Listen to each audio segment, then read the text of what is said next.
Okay, so I don't really know what made me want to make this video. I think it was mostly my realization that I really overthought everything about Steven's corrupted design in the rewrite, which looks like this.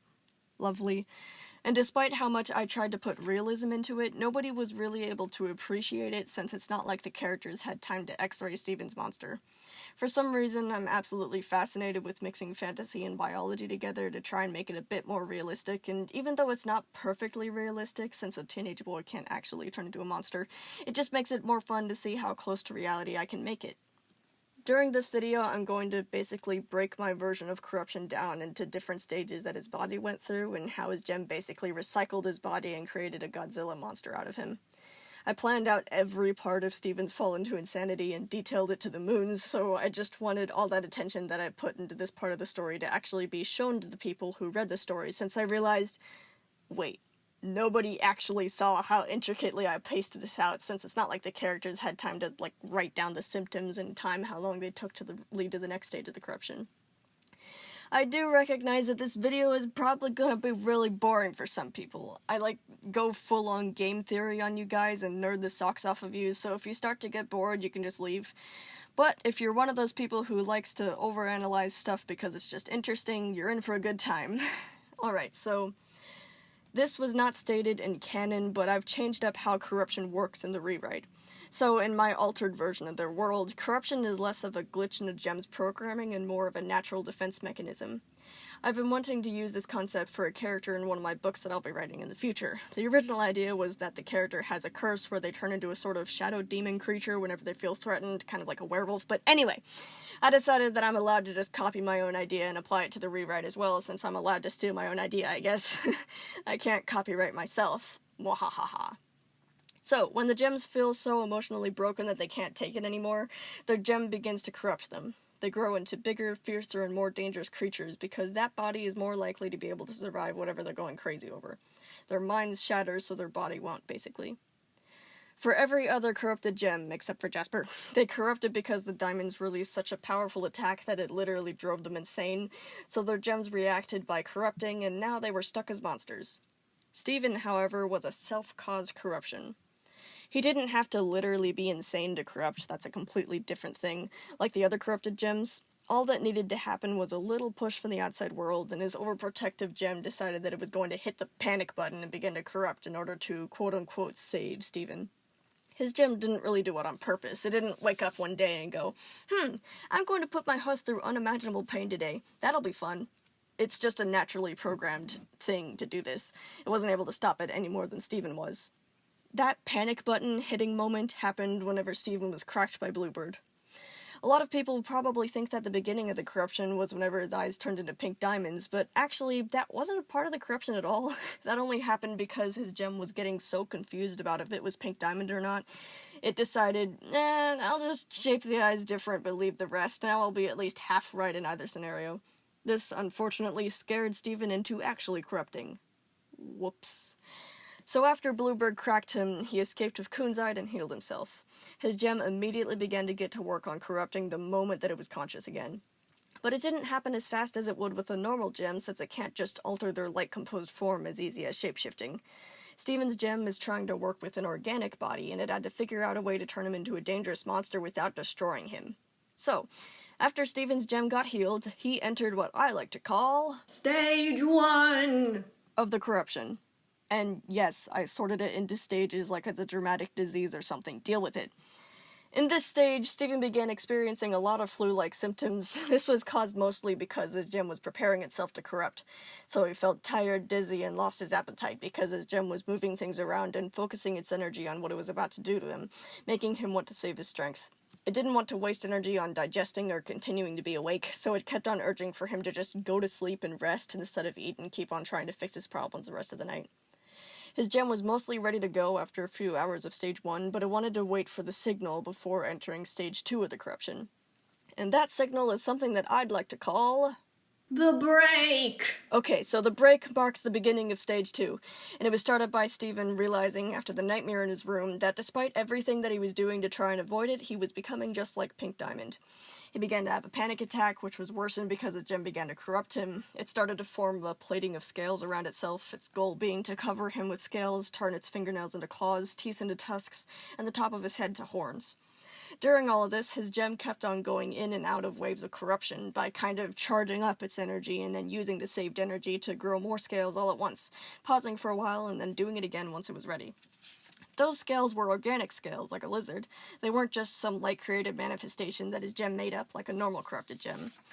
This process was more painful than usual since it's literally forcing his atoms to rearrange themselves into a different structure that they weren't meant to be. In the rewrite, by then, Steven noticed what was happening and began to run around in a panic trying to fix it, blah blah blah, denial, denial, denial, you know the drill. Steven went through Stage 2 for a long time as it was a pretty slow process. He finally reached the ends of Stage 2 about the time that he broke down the door and killed Connie by accident. By then, he entered... Stage 3!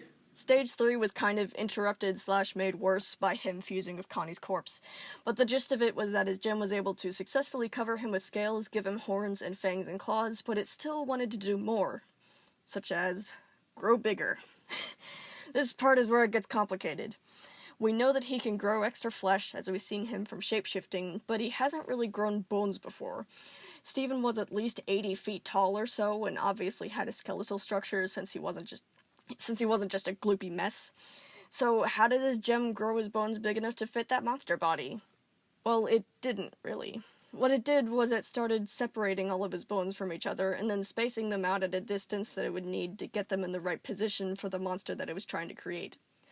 Then it began to grow the pink crystalline substance that made up his horns and claws around the different bones until it had a giant hard casing the same shape of the original bone.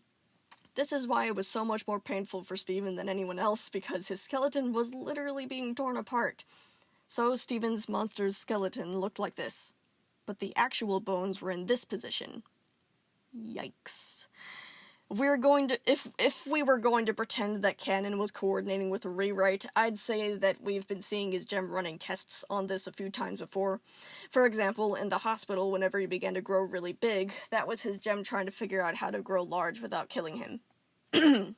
Anyway, the beginning of this stage is where his gem was trying to turn him into Godzilla, and Steven was still conscious and stumbling out of Connie's house, leading to the scene in the front yard where his family tries to reach him but can't.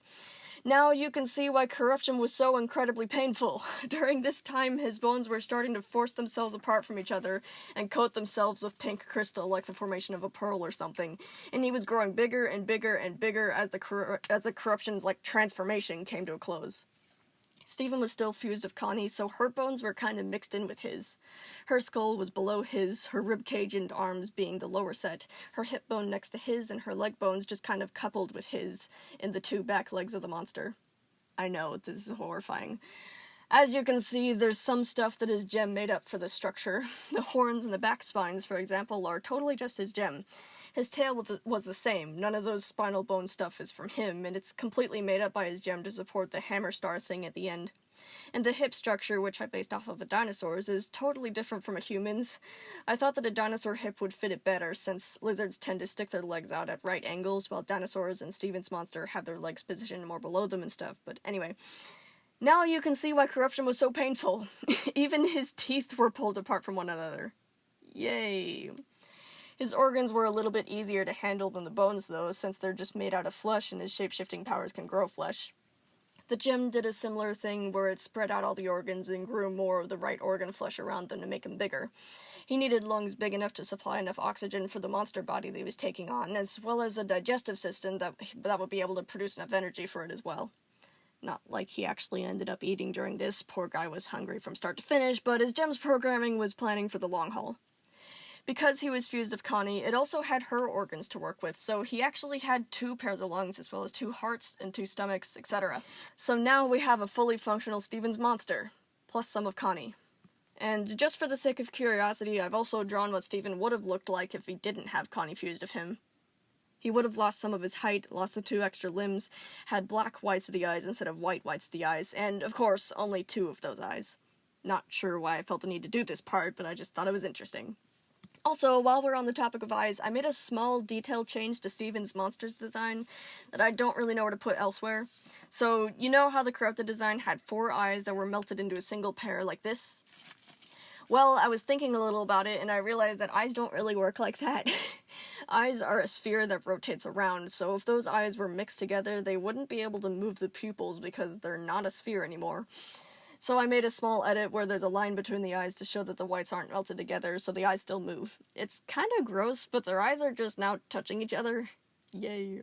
This isn't very important, but my brain was just screaming realism at me and I had to obey.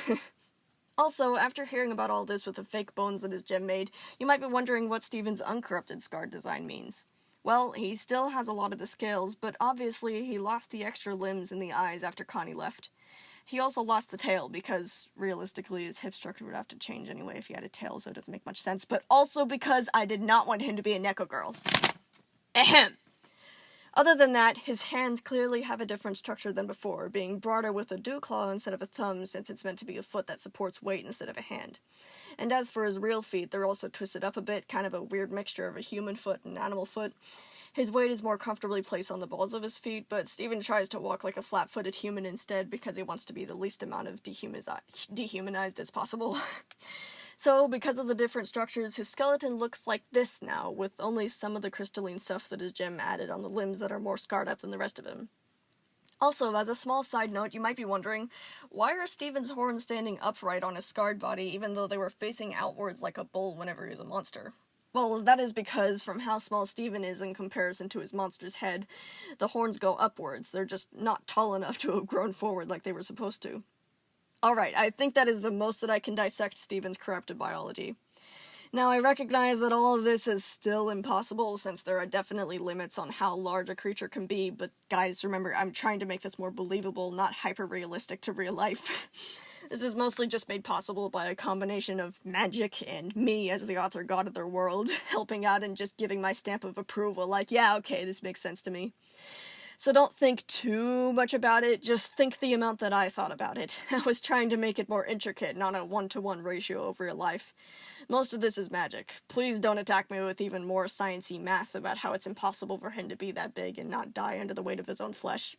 I'm not trying to start a science war or anything. Thanks. So, I'm not entirely sure why I'm so obsessed with this idea. I'm just really interested in trying to make fantasy stuff as close to reality as possible and to look deeper into the mechanics of how it all works inside my head.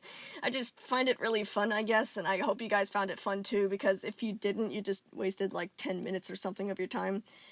Anyway, that's the end of the video. Thank you for sticking through to the end. This was really fun to put together, and I hope you guys liked the thought that I put into this. Goodbye, and thank you.